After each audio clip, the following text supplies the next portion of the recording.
Look at that dead stare. He's seen some things.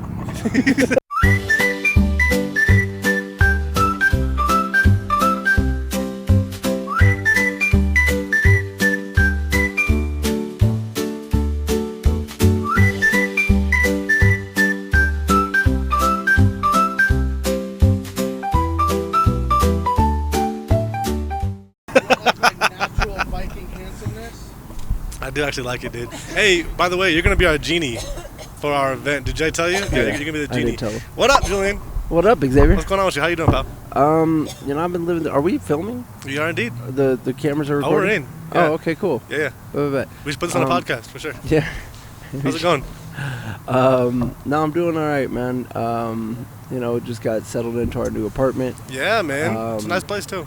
Yeah, thank you. Yeah. Shocked you have it, but very nice. It's a really nice area too, buddy. Yeah. For sure, dude. Yeah. How's that going?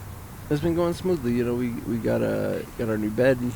Just been getting set up. Mm-hmm. And been planning for this trunk or treat event, which is turning out Fantastic. to be even better than what we had Yeah. envisioned. There's been a couple of times where we were like, we didn't know if this was going to work out. Are we going to have to scrap the whole idea? There's been a few times like that where I've taken a step back and I'm like, dude, I just don't even know if this is even going to happen at this point. Actually, there was one point where we even almost scrapped the whole initiative for a second, and then it was like, okay, hold on, we're tripping. But you know what, though? The more pieces that fall into place, the more it's like, God, this is beautiful. Yeah. This event is going to be fantastic. By the way, I just went and reached out to a couple different food trucks yesterday. So right now we've got Pikes Peak Funnel Cake going to be out there with us. Nice. Making a special dessert specifically for the event. We've got this one called the Courthouse, which is acai bowls, smoothies, stuff like that. Oh, nice. Mongols. It's a burger, Philly cheesesteak place, and of course our Louisiana kitchen. They're going to be out there as well. So very nice. It is going to be quite an event. I'm looking to get a couple more, but all the food trucks are telling me the same thing. Hey, just make sure there's not too many food trucks out there. Like, dude, there's plenty of business, dude. Relax, all right? Well, I think 4 or 5 actually is a good number. I think 4 or 5 is good. For especially as many cars as we're going to have. And you want to have a good mix of dessert and food, right? Yeah. Yeah, and I think we got a good. Actually, I think we have a good mix of food so far. If we could get one more dessert place. 3 dessert? Oh no. Wait, we got funnel cakes. Funnel cakes. We've got acai bowls. Acai bowls. It's kind of like frozen yogurt. It's like smoothie bowls. Acai bowls are not frozen yogurt. Acai is. It's like smoothies. Oh really? Is it? I thought. Yeah, I didn't know what it was. Until I had one at what's that smoothie place? Oh, Smoothie I'm thinking King? of poke. Oh, poke bowls like is a poke sushi. bowl. Yeah, that's just good though. Yeah. There is a sushi food truck that goes around my neighborhood, but honestly, every time I want to go there, I'm hesitant. Like I don't know about. I'm sure it's sushi good. On a food truck. I'm sure it's great, and it's probably the same thing you see anywhere else. There's some dudes back there with their fish, and they make the rolls. Yeah. But like just saying it, like I'm getting some food truck sushi. It's like I don't know. I don't know about that. I'm getting a gas station burger after this. Honestly, dude, on Fort Carson, the gas station burgers hit. Yeah. And the pizza, Hunt Brothers Pizza, if you haven't had it before. Dude, probably some of the best pizza I've ever had in my life, especially after like a long field. You come back, get some Hunt Brothers. Any military person who's watching this is right now going, Heard. Yeah, that is a bop and a half, my man. Heard. We also figured out our merch for the event. Again, I'll probably have another little, blurred out link, right here again, so you can kind of see it. Wet your whistle a little bit. We're gonna have it there, and be out to the event and get it. Yeah. Yeah. Yeah. No, we need to go and take a walk around the park too, and yeah, we'll do that. We want to do planning after this too. After this, we're gonna go down there and do the planning again. I did want to talk a little bit about, everything going on lately with Charlie Kirk and all of that, because we've been talking about that a lot lately, and it's. I feel like it'd be irresponsible of us to try to avoid that subject, and also pretty cowardly of us to try to avoid that, and not just we don't want to piss off anybody on each side, but like how relevant it is right now, it's pretty cowardly of us to not bring it up. So I'm glad you brought it up today. So let me ask you, what do you think on it? Because I know we've taken, we've gone back and forth on it, but just for what do you think about it? I think absolute tragedy. I think that it was an individual who had a lot of great points and had a lot to say, and did it in a manner that was absolutely controversial, but at the same time did it in a way that reached a large number of people, which is effective. So you can't argue against effectiveness. And what happened was, it was evil, man. I mean, his kids were there watching. Yeah. His wife was there watching. I could not imagine, especially what hits me the most is that's kind of what we want to do. That's what we want to be. That's where we want to be. We want to be able to have these big, open conversations with large people.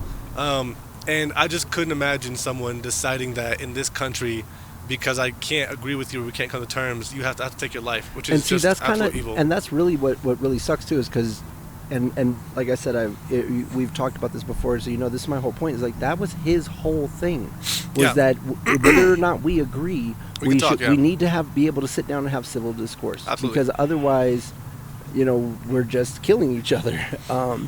So and my take on it is like, even if I've determined that's my enemy, sure, that side over there is my enemy, and he's on their team, he is first, he's bona fide, that's my, but if he's the guy who wants to sit down and talk to me, at least he's coming to talk. He's the guy who's advocating for a peaceful discourse, and for us to sit down and say, hey, what do you believe? 100%. This is what I think. Let's figure out why, and come to an understanding. Yeah.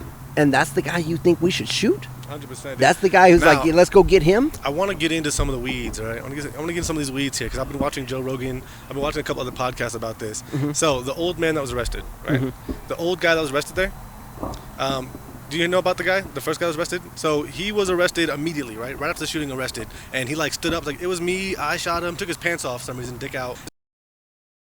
Right? Very odd. They arrested him, and then right after they detained him, immediately they charged him with child pornography. Do you know why? Because when you're charged with child pornography, you cannot be interviewed by the press anymore. You can no longer speak to the press or talk to anybody. So effectively silenced right away, right? Now, this guy somehow, coincidentally, was also at 9/11. He was also at this other really big political assassination as well. Weirdly, right? So I don't know what it all means. All I know is that it's very fucking weird. And at the same time, President Trump railroaded the Supreme Courts with over 86 executive orders, most of which having to do with labor forces, education, and a lot of them were more than just to get power into his hands. Actually, the same day that Mr. Kirk died, actually the Congress voted to not release the Epstein files. Yeah, 100%. I think it's really.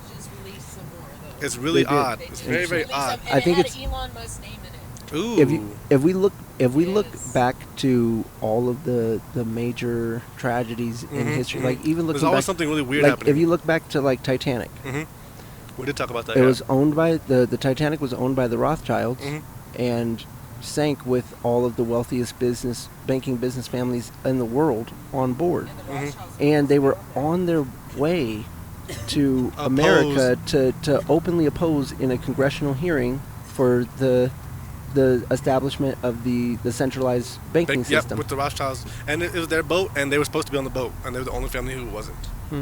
Very weird, but that's just kind of how our government runs, isn't it?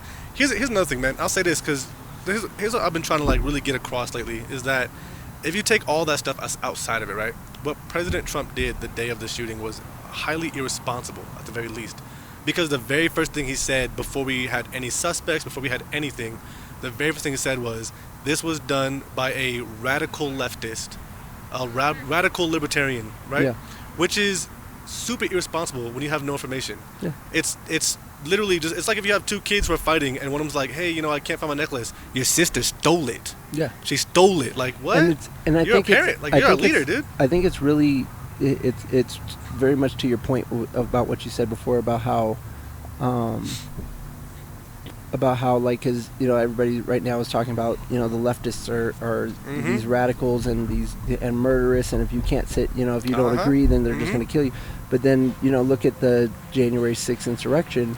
It's very easy to weaponize these ideologies on either side. And it's really easy for them to use that as a way to discredit the entire. So now anyone, while he's doing all this sneaky shit, right? Well, if anyone speaks out, you're a radical liberalist. You're a radical liberal.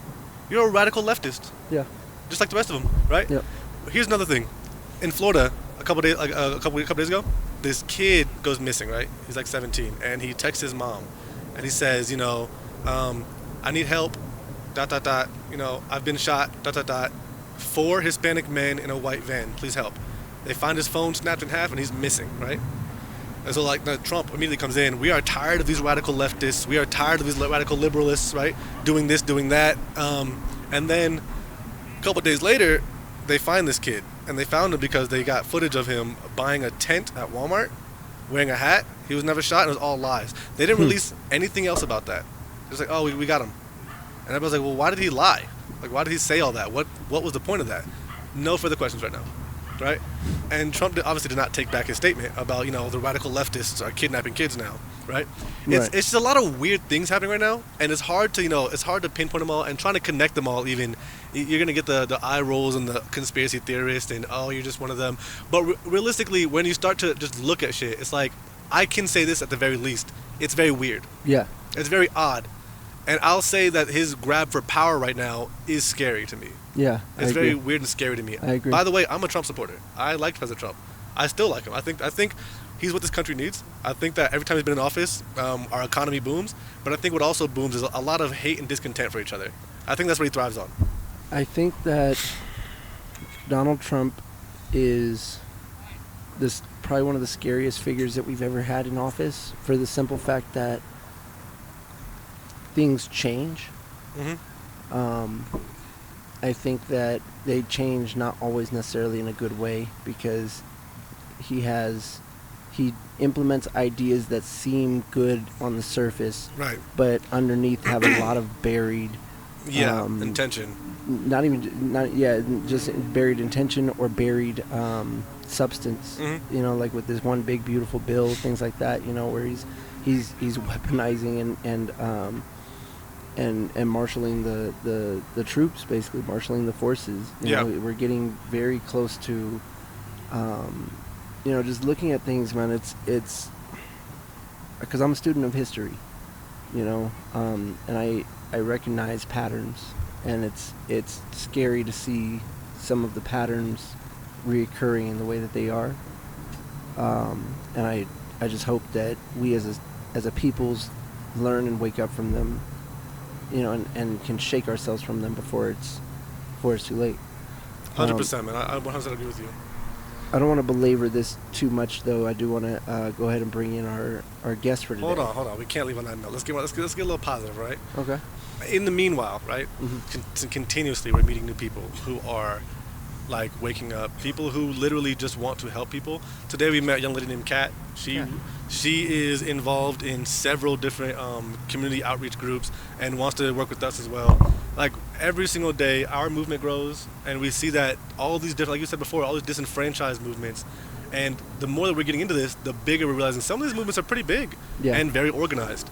And connecting with those is going to be huge for us and our community, and how much of an impact we can make, which makes me happy, man. Have you ever read a book called The City of Ember? What? Come on. Did I read it? Did I read the second one? Did I read the third one? Come on, stop it. I love this. I love this series, actually. And for anyone of you out there who hasn't seen it, or read the book, there's this little city where all around them they are surrounded by darkness as far as they can see, and it's dying. The city's dying. The city is dying because they don't have any more fuel to continue to feed the lights. So there's just periods of time in each day where all of the lights in the entire city have to turn off in order to conserve enough power. And this period of time just keeps getting longer and longer as they're going on, because they're just, they keep running out of fuel. And eventually, and I don't mean to spoil it for anybody, but they eventually find out that they live underground, literally, and their whole existence they've lived and been born. They uncover the whole thing that's been hidden from them for generations underground. And if I feel that we need to find our way to the surface very quickly. 100%. But you know what, man? Honestly, like I said, the journey's fun, man. Yeah. The digging's fun. The journey's fun. I'm having a great time doing this. Oh, indeed. And I hope one day we don't, get shot doing this for no reason. So I think that if we can take away one thing from this, it's that we have to be able to communicate with each other and talk to them without getting violent. Disagree, agree. We can talk about it. But I would like to also say that, for whatever it's worth, I have so much respect and admiration for Charlie Kirk, for the fact that I know, at least that I feel, that he died with integrity. Mm-hmm. He did not at one bit shy away from an ugly truth, Absolutely. an ugly conversation, 100%. And stood his ground with dignity and with a sense of grace. Yeah, I dig it. I like it, dude. Absolutely. That being said, though, let's call on our first guest. So today we're gonna be sitting with our man Joey. Man Joey. He's quite a figure out here. Last time we talked to him, the episode kept getting pinged, right? So that'll be our lost episode, but it'll come up. Once I'm able to fix whatever copyright issues are going on with that one, that episode will be out. But in the meantime, we got Joey back with us today to come and talk to us. What? Yep. Hey, Joey, how's it going, my man? It's going. Big Joe. Yeah, brother, come on in. Be all you can be. Try to. Nah, listen. I know Joey. He's not the best looking guy, but he's still a handsome fella. Getting old. It's the gray and the beard, my man. How's it going, man? Oh, it's been since the last time I seen this. Hey, talking to the mic for us. Yeah. It's been rough, Yeah, I feel you. The hot team and all that. Let me hear it, man. Talk about it. Well, But first, introduce yourself a little bit, just so people. Well, the hot team's been. Do what now? Go ahead and introduce yourself a little bit. I'm Joey Kelly, just homeless. Love it. Out here dealing with the hot team. The last month they've been hitting like almost nonstop. This is a reoccurring topic that comes up literally every time we're out here, is that the hot teams are getting more intense and the tension's building. Oh yeah, no, it's like nonstop. They get their camps, they come in, they take them, and then they come back the next day. You mentioned right now they're just ticketing.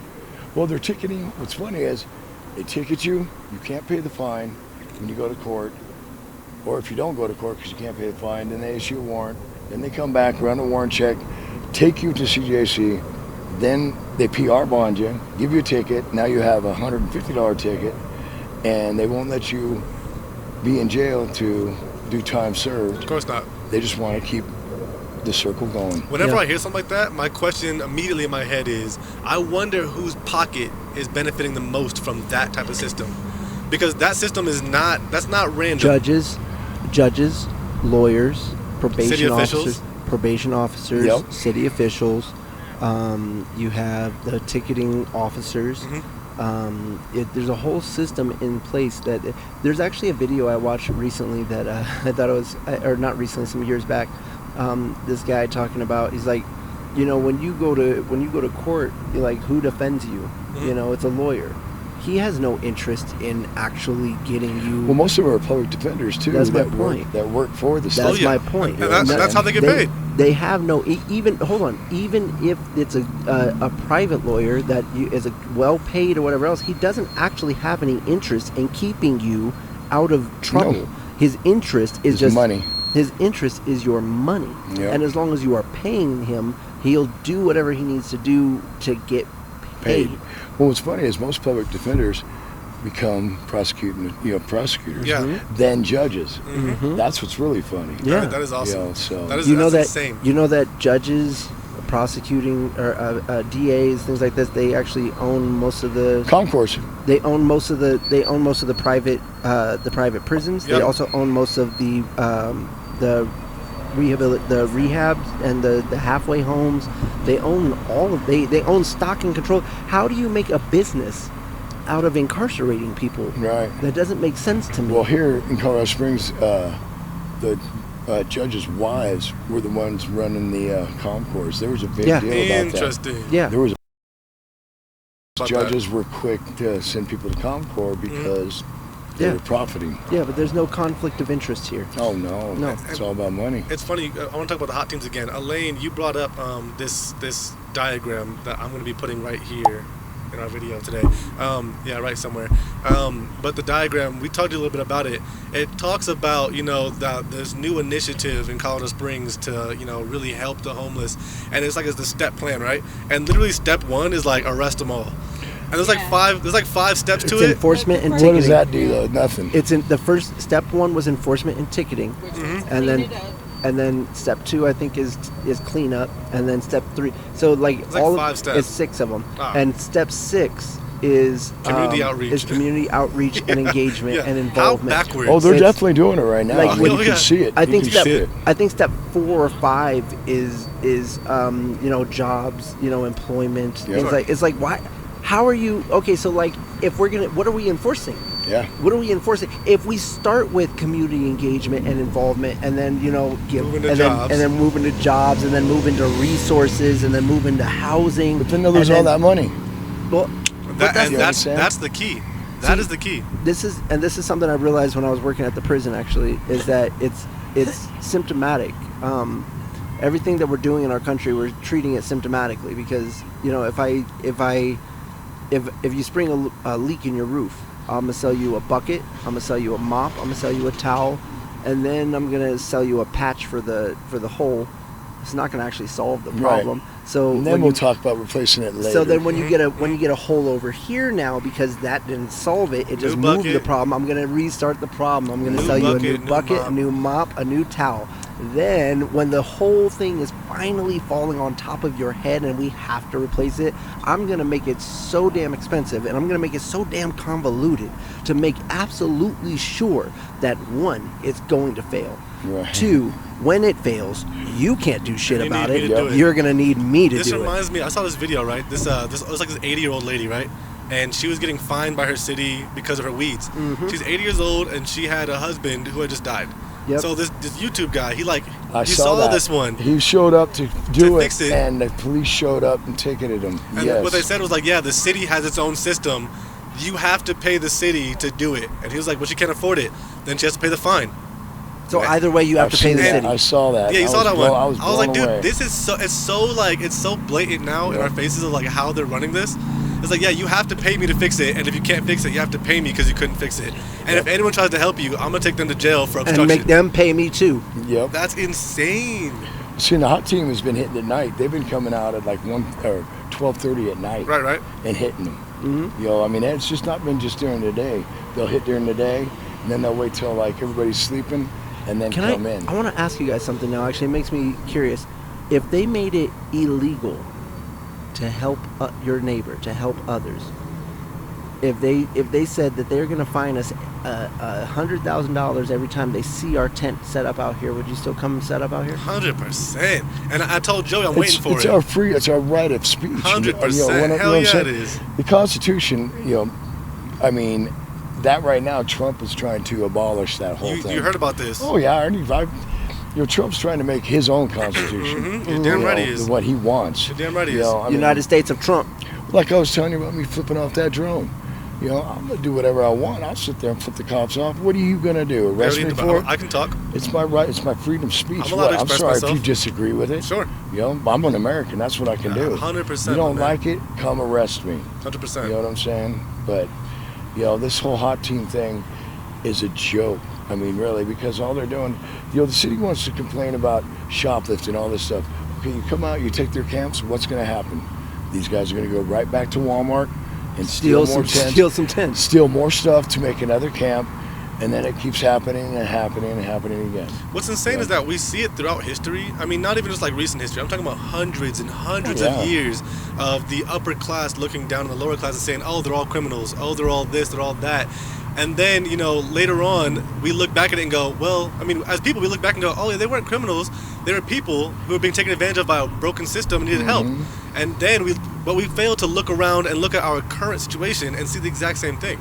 We fail to see the similarity. Yeah, I'm a flower child generation. Mm-hmm. So you look at that. Oh, yeah. Kent State, all of that stuff. Same thing, just a little bit different, 100%. But they were criminals back then because they were going against the politicians. Uh-huh. But then you look at it now, And now their opinions do matter now. Yeah.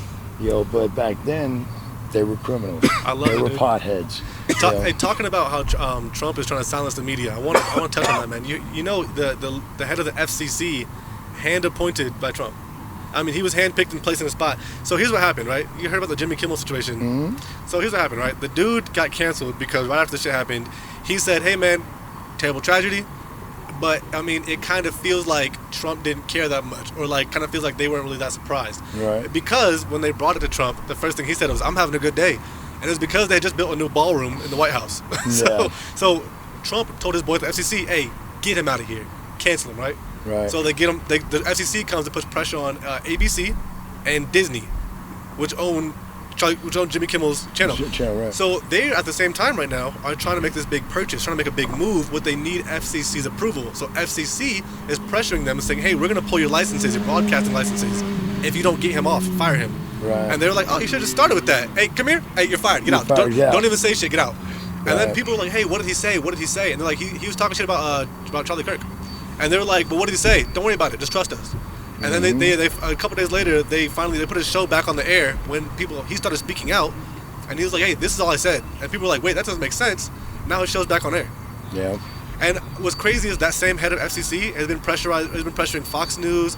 He's been pressuring all these other different media outlets and saying and literally threatening to pull their licenses because Trump is putting pressure on them. Because they don't agree with him. He's trying to, and they criticized him for trying to take away free speech, and he was like, "Oh, it's not free speech if they're being mean to me. They're bullying me."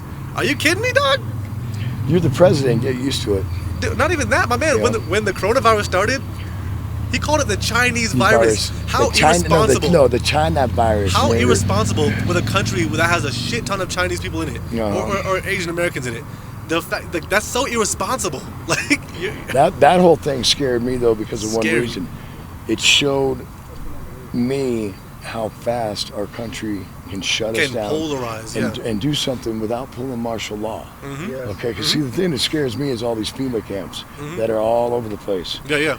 They're just sitting there waiting for these quote natural disasters, but what they look like to me is concentration camps. 100%. You know what I'm saying? They're everywhere. And when I saw our country get shut down in a matter of a week without using the military, that scared me. Terrifying. You know what I'm saying? Because in your head you're like, "Oh, well, we'll see it coming, right? They'll have to do this, But they're showing us right now, they'll do whatever the fuck they want, man. They controlled the food. They controlled everything. And what's killing me is that we see it, but the majority of people you talk to, they're all saying like, "Well, what are we gonna do about it?" So like, why even look into it? Why bother? It's not worth it. What are we gonna do? You know what's really funny though is if that happens again, say it goes for a longer term, the people that are actually going to survive are the people that are out here. 100%. That's what's funny. 100%. It is because they're not part of this whole. Unless that's their next plan for you guys. Yeah. Is these camps, right? These work camps. Yes. These work camps. That's the next plan, bro. Yeah. It's these work camps. They're gonna say, "Hey, don't worry, guys. We're gonna get these dirty homeless people out of your way, out of your line of sight. Don't even think about them again." Undesirables. And start sending people. Start sending places. They're going to start to remove undesirables. Undesirables. What book was that you talked about? Was that Fahrenheit 51? Fahrenheit 451? So there's several books that outline these same ideas and these same concepts, these same. I mean, you can look at. I mean, you just look at history. Yeah. Look at the rise of the Third Reich. And look at the rise of communism. Look at the rise of. I mean, just really any major dictatorial or totalitarian system.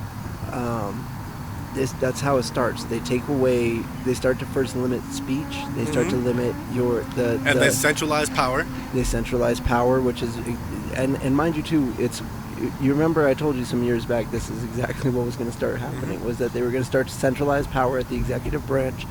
They're going to start limiting free speech and persecuting political dissident. Oh yeah. Anyone who disagrees with them politically, they will start to persecute them and execute them. And that's why I say it's so scary, right? Because like separate, it's like, oh well, that's just whatever, and then this is whatever.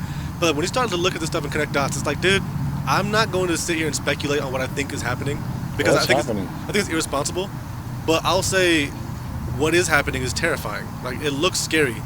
The optics of it all is like, what are you doing, bro? Like, this is how dictatorships start. Joey. Oh, it's Joey? Yeah. That's actually pretty cool because Joey's back. Joey introduced us Joey's to you. back. Yeah. Yeah, that's funny. That is cool. Yeah, so these hot teams, right? Let's just touch on them because this keeps coming back. So they've been hitting people at midnight. They've been taking people. You said that you had a recent run-in with them. Well, how'd that go? What was interactive? If you don't mind talking about it. No, I mean, basically, this is they ran me. They arrested one of my friends. Ran me. At that time, there was no big deal. But then, now last night, my son had like 8 cops show up at his house looking for him. Mm-hmm. And I don't know what it's about yet, but I don't know. It just seems like they're targeting people. You know what I'm saying? They see somebody that they want, they watch them, then they come after them. You know what I mean? They post up and they watch. They've been using the drone a lot. They've been bringing that drone in, and it seems like every time that drone shows up, then they come swarming. They swarm, in. Yeah, they swarm hard. But like I said, they've been coming in all like this last week. They have hit every day except for today, and the only reason why they haven't hit today is because of that. Because they're here. That's the only day that they never hit is when they're feeding, because it's not going to look appropriate. It's a bad optic, yeah. Exactly. If they come in when they're feeding the homeless and they come in, it's not good for the community to see them doing that. You know what's dope? You got to check out our website, bro. I just made our hot team merchandise, our shirts. The hot team shirts, it just shows, it says, see both sides, right? And on one side, you see like the hot team dudes, and like they're like cleaning up with trash and like high-fiving. And it says like the other side, like behind the little camera, like the news people there, arresting people, throwing their shit away. Oh yeah, They'll come in and they'll say you have 5 minutes to get your stuff up, and then they'll turn around and the vehicles will show up to clean up, and they just start plowing through with a bobcat. It's crazy. Insane, I want to see if we can get Joey out here with the camera one of these times that they do that. Yeah, I really want to catch that on camera. I was telling you, man, I want them to come out here and say something so bad to us one day, because all you gotta do is show up between like 6 and about 6:30 and 8 in the morning. That's when they hit. Okay, bad. 6:30, 8 in the morning. Every morning? Yep, almost every morning they hit. Every morning except for Saturdays. Yep. Okay, that's the way they've been doing it lately.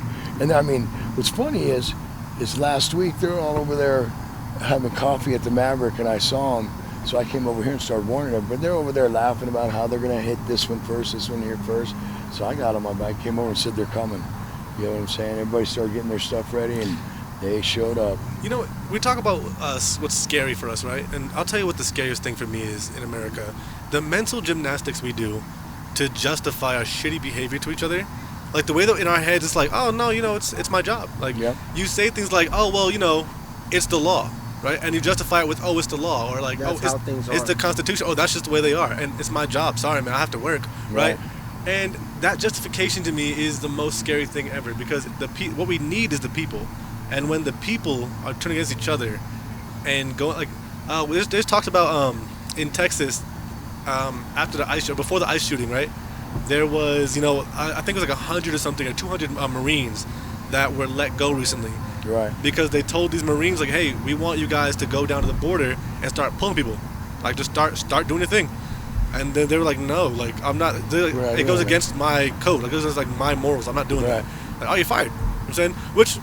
Fair, but I don't know what you expect, man. These are people, and our country's made up of immigrants. It's made up of, and many of the people who we're talking to are immigrants or children of immigrants. Like these are, dude. I'm Army. The amount of Hispanics in the Army, and I'm telling you, they're not going down there and arresting their uncles and aunties. Nope, or shooting them because you said so. It's not gonna happen, man. Like we're people. Yep. So when we lose that people first, like these guys over here joking about, I can't wait to fuck these homeless people up, like.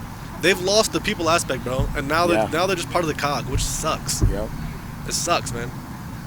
They better hope that these guys don't band together against them. This union needs to grow. You guys' union needs to grow. Oh yeah. The organization's what they're terrified of. Yeah, exactly. And it sucks, but the hot team, I don't understand how they make more than anybody else just to come do what they do. 100%, man. Do you know there's a movie that you suggested to me a while back that it resonated with me and stuck with me and it has for quite some time. Sorry to cut you off. Hey, Joey, help us have some donuts, man. I'm good. I have no good. Judas and the Black Messiah. Oh, what an amazing movie. And learning about Frederick Hampton and how his mission, his drive, and the Rainbow Coalition. Like watching the scene where he walks into, him and the Black Panthers, they walk into the church, this white Southern Baptist church or whatever it is, and the whole procession stops, because a bunch of niggas just walked into a white church, and the guy up front is like, hey, welcome, good morning, and a couple of them is sitting in the congregation are just like get out, and then a couple of the Black Panthers are like, man, fuck y'all, right? And Frederick Hampton's like, y'all are just not seeing the bigger picture. We're fighting each other. Because he's like, you guys don't understand. Like, these are our brothers and sisters right here that that also dealt with the repercussions and the of slavery. Like, they also they also don't have money. Yep. They also we're all broke. We're all broke. And so he said it's not about, like, they want us to think it's about race. They want us to think it's about religion. Mm-hmm. They want us to think it's about whether you're left or right, whether you're conservative or Republican or Democrat. I think all of these things, it's the age-old thing of you got it and we don't. And you're afraid that when we realize that, we'll take it from you. Yep. Yeah, and that's terrifying to them. You know what JOB stands for? Just above broke. No, go ahead. Just above broke. That's beautiful, dude. Just above broke. Just over broke. Over broke. Just over broke. Sorry, just over broke. Yeah, sorry, over broke. I like it. Yeah, and it was a tragedy watching, like, how they First of all, they orchestrated, and made this man a pariah, and then they had him killed. Which, at the end of the day, that's what scares me, dude. Like, they're just kicking your door and just boop boop boop, just shoot you up, and then you're done. So it's terrifying. Have you guys ever seen that movie with the guy that Fear and Loathing in Las Vegas, when he ran for governor in Aspen? What's it about? Oh, the guy on Fear and Loathing in Las Vegas. What's the guy's name? Oh, I can't remember. What's he from? He's an author. Oh, he's an author. Yeah. Oh God, he's a nutcase though. Always taking mescaline and that. Yeah. But he tried to run for mayor or governor in Aspen, and get everybody to vote for him, and it showed exactly what politics are about. It's on Netflix. I can't remember. He's a famous writer though. He's the one that Johnny Depp did that, Fear and Loathing in Las Vegas. The writer. Oh man, I can't remember his name now. I'm having a brain fart. Is he a big actor? Or he's a big writer. He's a big writer. Huge writer. But he tried to run in the 70s for governor in Aspen, and he almost got it, but they show basically how politics work. They don't like him. They got him out, If they don't want you in, you're out. And my big thing is when I get a little bit of cash, like when I really start really making money the way I want to, honestly one of the first things I'm gonna do, I'm gonna fund one of these politicians' entire party. Right. That way, because that's how you really get into those circles, right? Oh yeah, where you have power. You fund that. You don't even have to run, but if you fund someone's campaign and they win, oh, you're in, because you're at the golf courses now. Now you're at the mixers, you're at the parties with them, right? And that's when you start to rub elbows with people that can really make a difference. Making the money. That's what I realized as I got older, is that money isn't necessarily power, but you do need money to get to a certain level so you can start getting power. So this is something, and I was actually sharing with we talk about this all the time, and I was telling Kat too. My favorite way to reference this, actually, especially because he said power, is Game of Thrones. Sure. He says, I think it was Varys.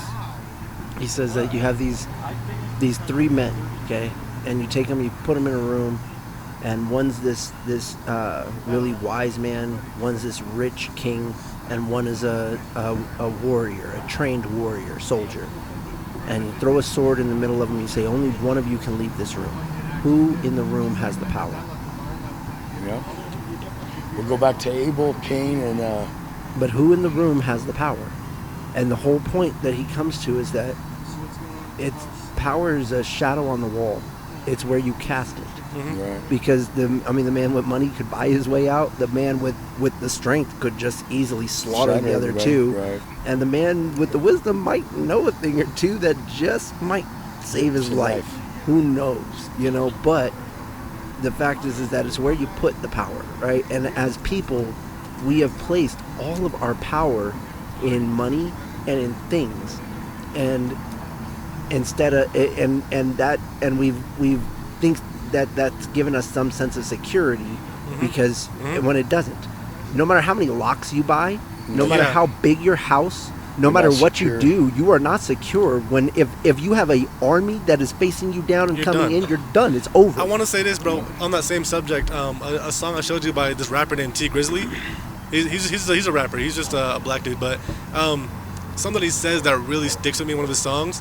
He says something like, his brother asked him, like, hey, what do we got to be afraid of, big bro? Like, we got money. Like, they can't touch us now. Right. And he said, listen, man, don't ever think you can't get touched. I don't care how rich you is. They shot at Trump and almost landed one. Oh, yeah. So, I mean, don't ever think they can't get you. I don't care who you think you are. They got Kennedy. You know what I'm saying?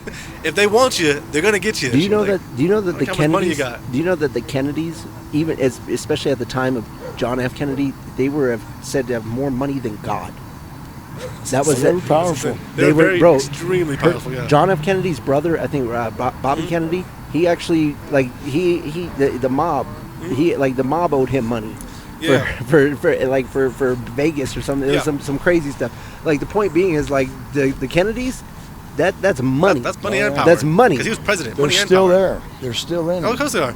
Yeah. Hey, talking about powerful families, do you hear about what's going on with Kim Kardashian right now? No. Ray J said he's working with the feds to build a case against her right now.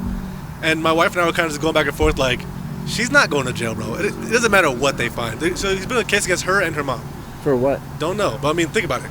You don't get there. But, I mean, that's about as rich as you can get. Mm-hmm. But, I mean, you don't get there without some shadows. And who else would know it but somebody else in the industry? Yeah, you probably on some P. Diddy.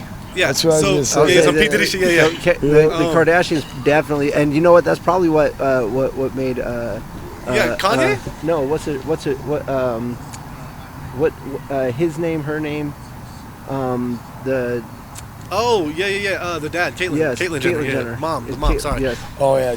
I know. Yeah, for sure. And it was crazy. Every man with them snaps. Every man that touches that family snaps. Yep. Snaps. Kanye, every one of them snaps. Ray J got the hell out. Ray J got in and out. Ray J got in and out. He got in and out, dude. I'll say this. I'm waiting for P. Diddy to end up dead. Oh, he will. You know what I'm saying? He will. Just like that one guy with the other sex scandal. Mm-hmm. Epstein? Yeah. He knows too much, and he's way too connected. The question is, do you think that they'll ever go to jail? They're not going to jail.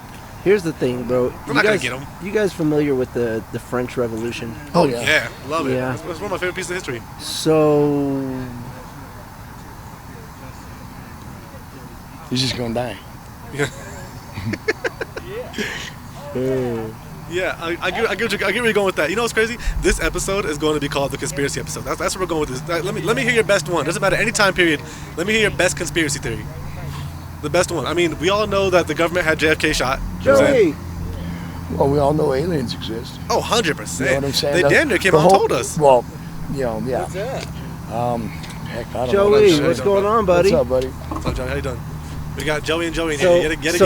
So now, Yet again. this is actually completing the circuit because Joey, step over there. for us, please. So this completes the circuit because we have, as we were saying before, we have the Lost episode that our Joeys were in. Joey, you got to get in the. Can you see me What's now? up, Joey? Yeah, what's up? What's Hey. So our man's Joey and our man's Joey over here, they were in the Lost episode together. Lost episode will come out. We're still trying to get it together. Sorry. The last episode will be released. My man's Joey here was actually with me last week too. We got rained out. But Yeah, that was awesome. yeah, good times. Hey, Joe, we'll talk to you in a minute, bro. Get out of here. Get out of here, Joe. Love you, buddy. What were you saying, Joe? I don't know. You said the aliens, right? The The aliens. I mean, Yeah. there's just so many conspiracy theories. Uh-huh. I mean, the fact that they still say Hitler's alive. You know, I mean, there's just so I've heard many that one things. too. I've heard that one too. You know, I mean, come on. There's some compelling evidence that You dude's know, still alive, yeah. running around. Yeah, Michael Jackson's still running around. I mean, Yeah, that's you know, crazy. I mean, That there's one's so- crazy. I mean, there's just so many of them, whether or not you believe them or not. I'll say my favorite, or should I say like maybe not favorite, because it's not like good, but Most like compelling. the most compelling one to me is the Black Wall Street. You heard about that one?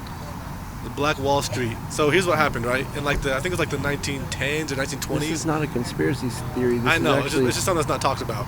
But basically, it was like, I think it was like 20-something blocks of just black-owned businesses protected by the Black Panthers. It was Tulsa, Oklahoma. Yeah, in Tulsa, Oklahoma. And it was just money that was flowing through a black economy, right?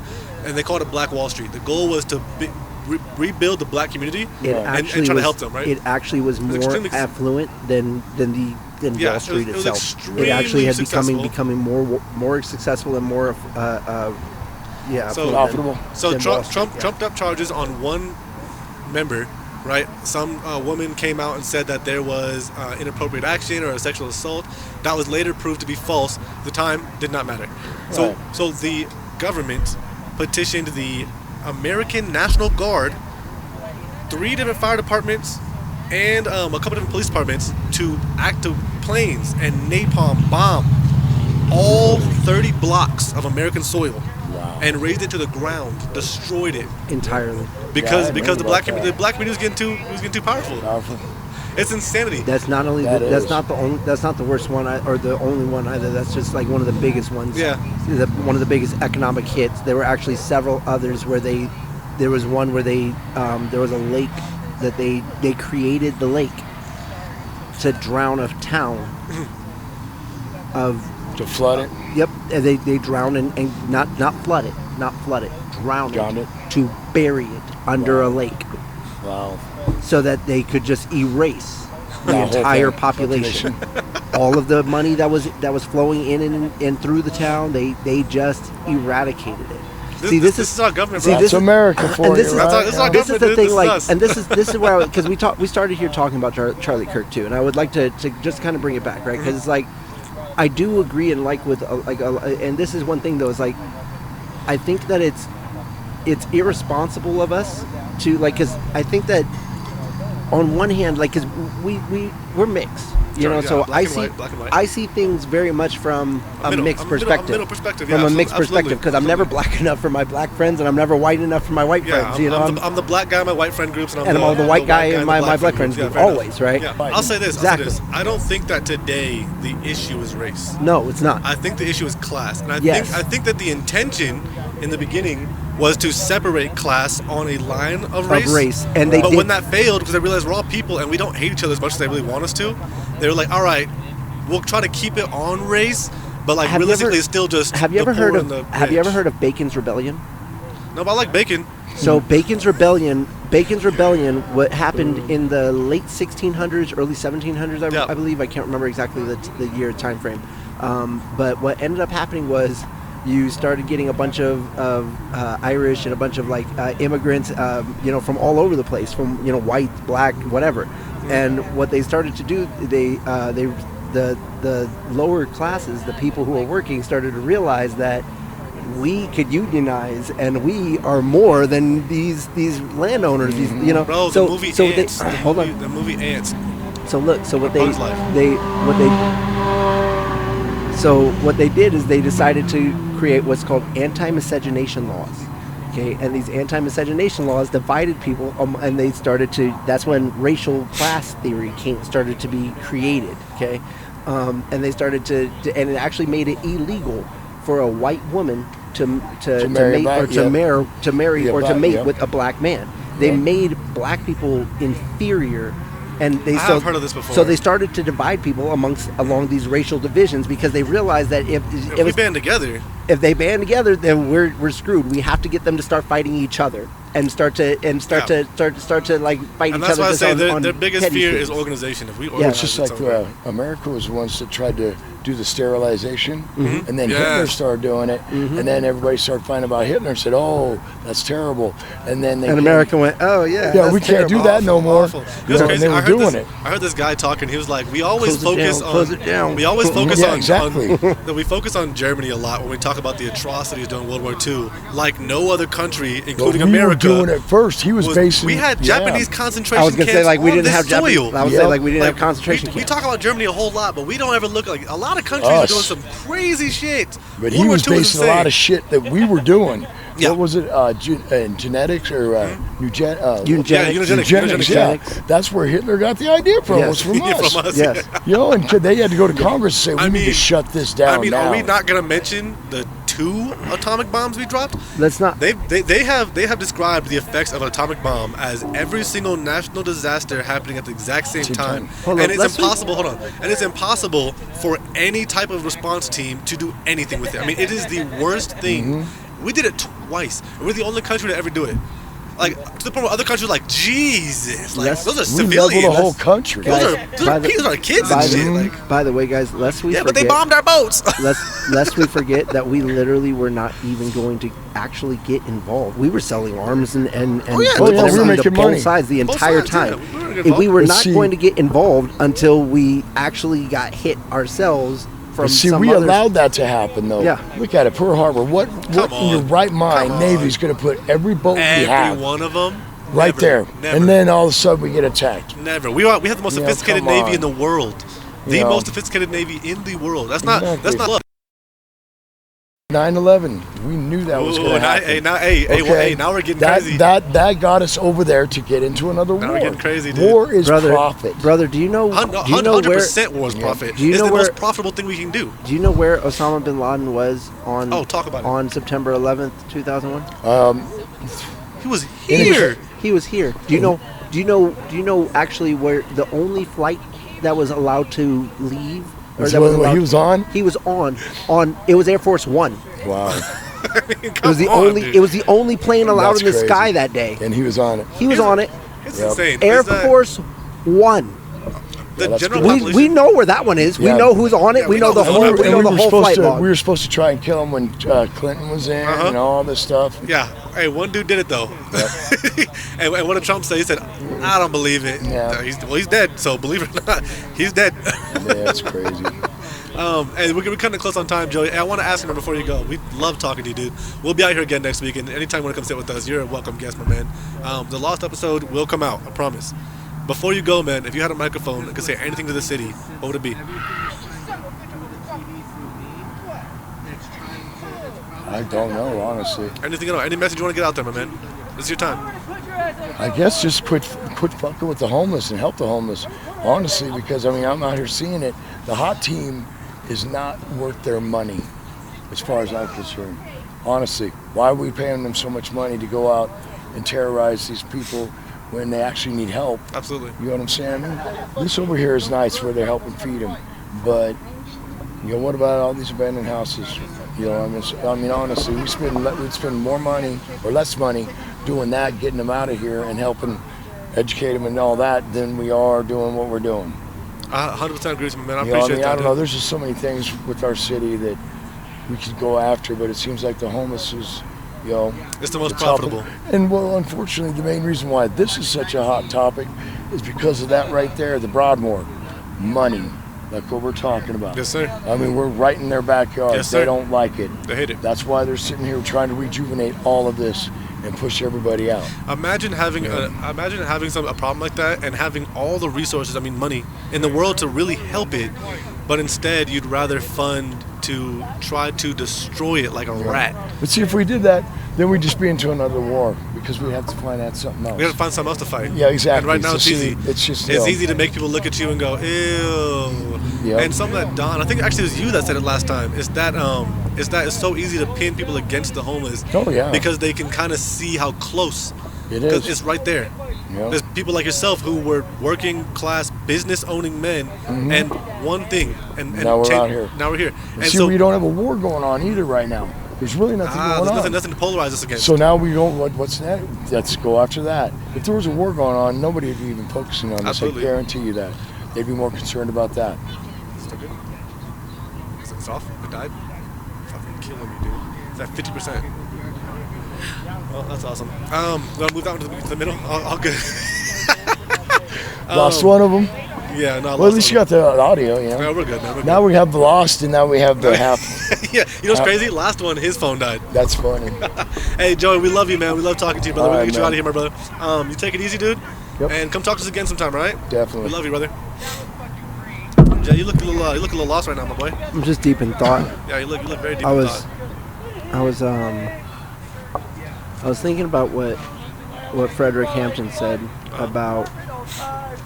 He said that, like, do you believe that we are at war?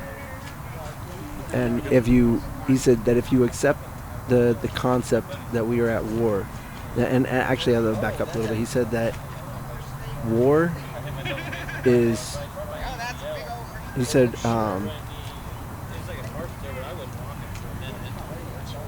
What do you say? War is politics with bloodshed, and politics is war without bloodshed. Yeah, that was one of his best quotes, actually. And he went on to elaborate and said, like, if you accept the fact that we are currently at war, then you must also accept the fact that we are living in occupied territory. And that's like it just became more and more like the more that we talk about the hot team, the more we talk about like how these guys are sitting over here just laughing at the gas station before they come over here and bust up the camps and whatever else. You know what I mean? It's just like, oh, this is a game to you. It's chess, man. This is just a game to you. Beautiful. Like, but this is a game to them. I get it. But for us, this is our lives. It's our lives are playing with, exactly. And like I've said before, man, I admonish it, right? And I abhor it. And at the same time, as someone who now is seeking to gain enough resources and power to change that system, I'm starting to see myself as a player, right? And so, as much as I abhor the behavior and the concept of what is happening, I also, it's hard to say, but I am who I am. I respect it. I look at this. I look at the strategy, and I go, okay, well played, very well. I see what you're setting up and how you're doing it. Very well played. But now it's my turn. Absolutely, and I'm. And what's crazy is that it's like when you have two gossipy females, right? In a high school, right? And they say, hey, well, she's saying this about you. They're counting on us not. They're counting on nobody's gonna go, hey, both of you come real quick. Hey, so you said this, right? No, you said that, right? That's what you said, right? Right? So they're counting on no one shining a light. And so every time someone does, you can see that's their biggest fear because they kill them immediately. Or anytime that somebody tries to organize the people in a large way, bless you, murdered, right? So clearly that is the biggest thing that they fear. You don't send the nukes at a moth or at a mosquito, right? You attack the lion. You centralize your resources on the lion. And so I'm caught between wanting to be a lion or wanting to seem like a mosquito with a bunch of mosquitoes. You know what I'm saying?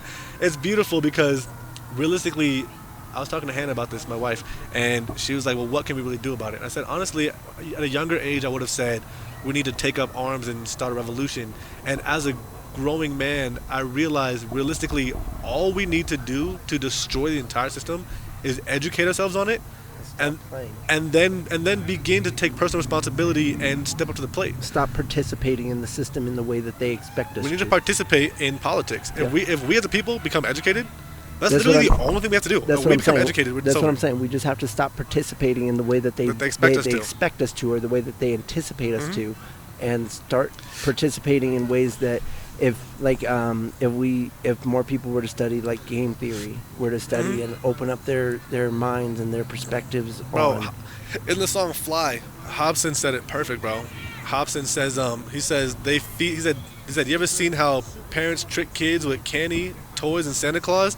The same shit is used to trap adults, but instead of candy, it's money, religion, drugs, and alcohol. So I done seen people get over fights over cigarettes like a pack of dogs. And in the music video, you see like this dude, he's playing tug of war with his corporate figures, and he's winning. And these corporate figures throw a pair of shoes down, and he reaches one hand to grab them, right? And then he throws like a watch down. He's like trying to get it all together, and eventually he lets go of the rope altogether. He lets go of his ability to pull back, because they just throw down shoes and chains and a little bit of money here and there. A car. Yeah, right. And so, that was dropped in like 2012, I think. And what a beautiful piece of imagery to illustrate how the government and how these powers that be play with us. It's just the same way that J. Cole's chaining day. You know, he said that I chose this slavery. He's like, and he made it very clear. He's like, bro, we are selling ourselves for material, for these things. He's like, is this even right for me to wear this iced out Jesus hair and all this like all this iced out Rolly and all because this? Because realistically, we're giving away our power. Soul. We're giving away our power. Our soul's sure, but we're giving away our power. Yeah, because that's the same. What they're afraid of is us saying, I don't need those shoes. I'm pulling right now. Yeah. I'm pulling, and I'm going to take it. Yeah. And if we start looking away, and everyone who does is killed. And so that's their biggest fear. Our education and our participation in politics is terrifying to them. Well, I tell you, in just like we started this episode, we'll end on kind of the same note, is that I can only pray that, and I guess kind of the same way with like J. Cole, he said that to die a young legend or live a long life unfulfilled because you want to change the world, right? I can only pray that if God takes me, he takes me quickly, and that I can go out on my shield doing it just like Charlie Kirk. Mm-hmm. That's the best I could ever hope for. 100%. And I want to close out by saying prayers with Charlie's family. And his family. Prayers Absolutely. with his family and his kids. That's traumatizing. And justice to whoever committed this atrocity. And hey, something Obama said recently, right? Was like, let's not use this as an excuse to stop the debates. Let's not use this as a crutch for us to, say, well, the left was wrong all along, and anyone who says anything against that is defying the memory of Charlie. Instead, let's use this to continue the spirit that Charlie laid out for us.